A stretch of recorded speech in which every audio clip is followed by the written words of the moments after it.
What have you enjoyed the most about, having written the book? And of course you've had some great reviews, you've had you know, some awards. So what has been the most enjoyable, fulfilling part of it?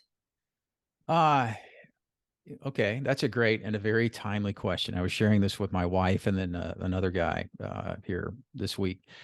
I was at church a couple weeks ago, and somebody that knows somebody else came up and said, "Hey, Preston, I think you and your message and how you can work with somebody might help this individual. Would you be willing to go grab coffee with him?"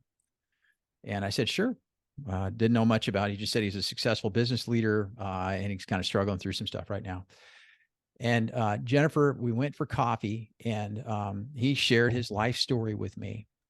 And then he actually pulled out my book from his bag, and I had no idea he had purchased it. He said he got this and the audio copy of it, was listening to it, and he goes, "Preston, I'm in this spot in my life, and I read your introduction and part of the first chapter." And he said, "I'm sitting on my bed crying because that's where I am right now."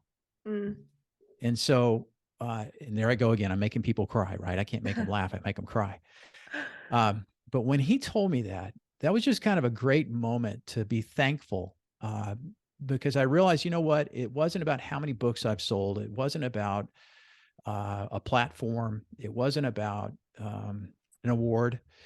But what it was about was helping somebody to connect, grow, and learn. And in that moment, those, and I've had some of those one-on-one moments that are just like, wow, you step back and go, I don't really care how many copies it sells. Now I do, but that's a whole other thing. But in those moments, those are those gratifying, satisfying moments with somebody where you were able to connect with somebody and help them. And that's why I ultimately wrote the book.